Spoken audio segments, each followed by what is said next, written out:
안녕하십니까. 반갑습니다. 취업대장 윤대장입니다. 자, 오늘은 한국관광공사 체험형 청년 인턴 공고와 그리고 자소서에 대해서 말씀드리도록 하겠습니다.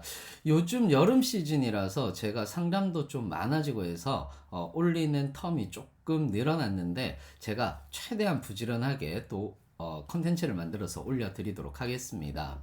자, 일단 관광공사 체험형 인턴 공고 만약에 합격이 되면 계약 기간은 2022년 9월 1일부터 11월 30일까지 3개월입니다. 그래서 다른 공공기관을 쓸 때에도 가점이 될 수 있기 때문에 인턴을 생각하고 있는 분들은 지원을 해보는 것도 좋을 것 같습니다.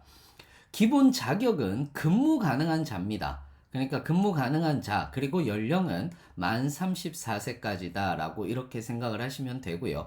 채용 대상 제외자가 있는데 한국관광공사 인턴 근무 경험이 있는 사람은 안 됩니다. 그래서 중복 인턴이 안 된다는 점이고요. 모집 자격은 일반은 토익 600점 이상이고요. 스피킹은 정규직 채용과 마찬가지로 시험에서 제외되니까 이 점은 유의하시기 바랍니다. 관광공사는 대부분 매년 상반기에 정규직 채용이 있었죠. 그래서 토익 800점을 보유하고 계시면 적부 판정이라서 무조건 시험을 칠 수 있는데 시험 점수, 그러니까 필기 점수에 인턴 가점 1%가 있기 때문에 여러분들이 만약에 이거 1% 나 받고 싶다 라고 생각을 하시면은 인턴을 지원해 보시는 것도 좋지 않을까 라고 생각을 합니다. 일단 채용 전형 절차는 서류 전형과 면접 전형으로 진행이 되고요. 서류 전형에서는 지원서 심사 50점, 외국어 점수 40점, OA 자격증이라고 해서 그냥 컴퓨터 자격증이다라고 생각을 하시면 됩니다. 이것이 10점입니다. 그 다음에 입사 지원서는 총 3개의 항목으로 되어 있는데 아마도 인턴을 쓰시던 분들은 이 부분이 사실상 굉장히 어렵게 다가올 수도 있을 것 같아요. 그래서 이런 부분들이 있기 때문에 제가 하나하나 살펴보면서 여러분들하고 이야기를 좀 드리도록 하겠습니다. 자, 일단 한번 1번부터 먼저 살펴보도록 하죠. 1번입니다. 자기소개서에 성격 장단점, 지원 동기, 입사 후 계획을 포함해서 600자 이내로 써라 라고 이렇게 얘기를 합니다. 600자 이내. 600자 이내면 사실상 그렇게 많은 건 아니거든요. 왜냐하면 우리는 지금 써야 될 게 3개나 있습니다. 첫 번째가 뭐냐? 성격의 장단점이고요. 두 번째가 뭐냐 하면 지원 동기입니다. 세 번째는 입사 후 계획인데 아니 정규직 쓰는 것도 아닌데 내가 지원 동기나 입사 후 계획이 있을 리가 없지 않냐라고 이렇게 생각을 하실 수도 있어요. 그런데 꼭 그렇지는 않습니다. 예를 들어서 성격의 장단점 같은 경우는 여러분들이 성격의 장점으로 해서 내가 어떤 좋은 결과를 만든 그런 사례들도 좋습니다. 그래서 장점은 그대로 쓰면서 여러분들의 장점을 통해 좋은 결과를 획득한 그런 경험들을 간단하게 써도 되고요. 단점은 장점 같은 단점은 제발 쓰지 마세요. 예를 들어 지나치게 꼼꼼한 면이 있어서 라고 이렇게 얘기를 할 필요는 없다라는 겁니다. 예를 들어서 이렇게 써도 되죠. 상대방의 감정에 예민한 부분이 있습니다. 또는 눈치를 많이 보는 편입니다 라고 얘기를 해도 되죠. 그런데 이 점을 생각하세요. 단점은 극복 가능하지 않지만 다른 태도를 통해서 극복도 가능하다라는 점입니다.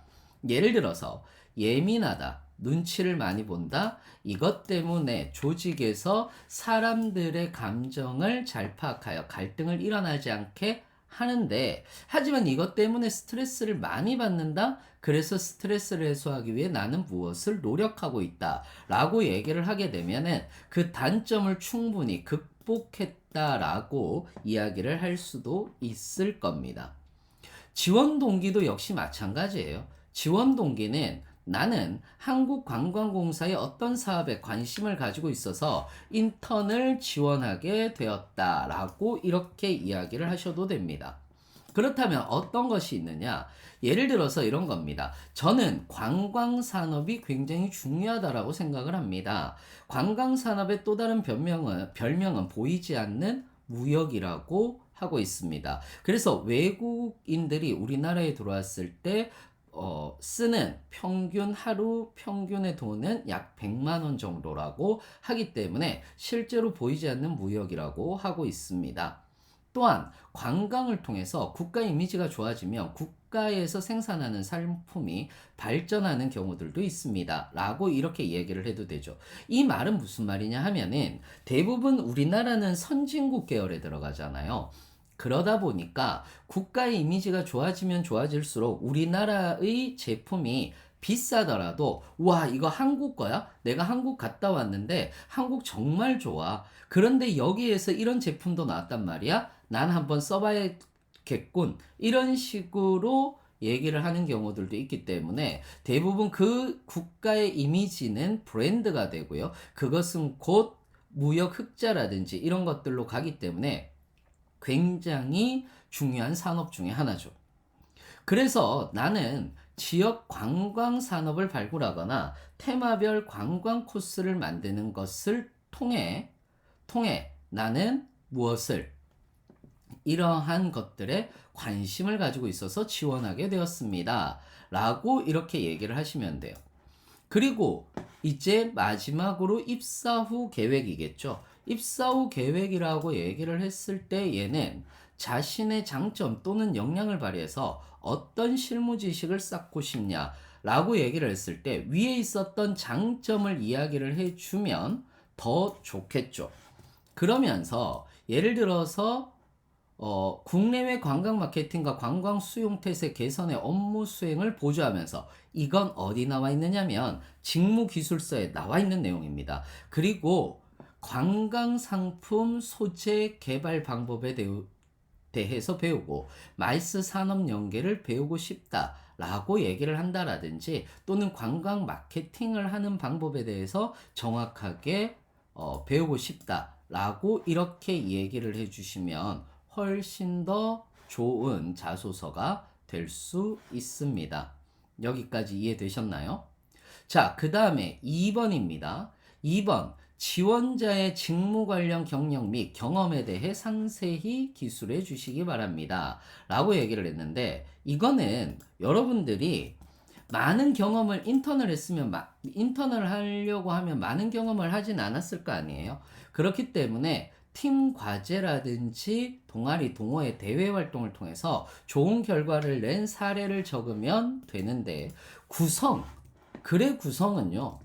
이렇게 3개로 나눠주면 훨씬 좋습니다. 조직의 목표, 본인의 역할, 그리고 결과와 배운 역량에 대해서 여러분들이 얘기를 해주시면 좋은데 여러분들 그 공고문 밑에 보시면은 직무기술서가 있거든요. 그래서 저는 이런 배운 역량으로는 내가 어떤 역할을 했고 조직의 목표는 이거여서 나는 마케팅 관련 지식을 배웠습니다. 라고 이렇게 이야기를 해도 된다라는 겁니다. 항상 있는 건 써먹어야 되겠죠. 그래서 있는 건 쓰기 위해서 여러분들이 직무기술서도 반드시 다운받아서 나는 이런 역량을 키웠습니다 까지 하면 좋은 점수를 받으실 수 있겠다 라고 이렇게 보시면 될 것 같습니다. 자, 마지막으로 3번입니다. 지원자의 메시지 전달 능력, 타인의 메시지 이해 능력을 활용해서 상호간 만족스러웠던 의사소통을 진행했던 경험에 대해 작성해 달랍니다. 이건 여러분들이 상황을 먼저 설정해 두면 좋아요. 예를 들어서 회의를 진행하는 상황이라든지 목표를 정하는 상황이라든지 또는 고객을 응대하는 상황이라든지 이런 것들을 하면 좋습니다.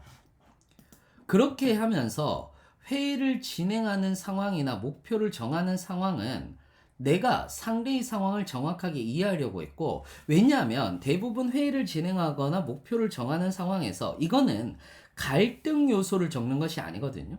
그래서 회의를 진행하는 상황이나 목표를 정하는 상황에서라면 상대의 상황을 정확하게 이해하고 나의 상황을 정확하게 이해하면 의견을 합치하는데 굉장히 도움을 줄 수 있습니다. 그래서 우리는 대부분 상황을 모르기 때문에 자신의 얘기만 해서 소통이 안 되는 경우들이 많잖아요. 그래서 나는 어떻게 이 사람의 상황을 이해하려고 노력했고, 또는 상황을 이야기하지 않을 경우 어떠한 상황인지를 질문을 통해서 이해하려고 했다라고 이렇게 얘기를 해주셔도 됩니다.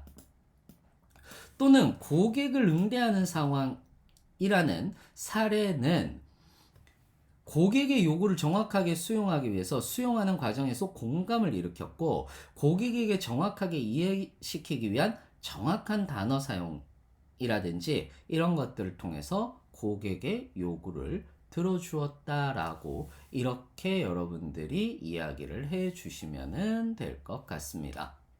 아시겠죠? 자, 이렇게 해서 여러분들하고는 한국관광공사 인턴 자소서에 대해서 알아보았습니다. 요즘에 좋아요와 구독이 많지 않더라고요. 좋아요와 구독 반드시 부탁드리도록 하겠습니다. 그리고 당연히 알람 설정까지 여러분들 부탁드리겠습니다. 자, 저는 또 다른 더 좋은 강의로 여러분들을 찾아뵙도록 하겠습니다. 이상으로 취업대장 윤대장이었습니다. 감사합니다.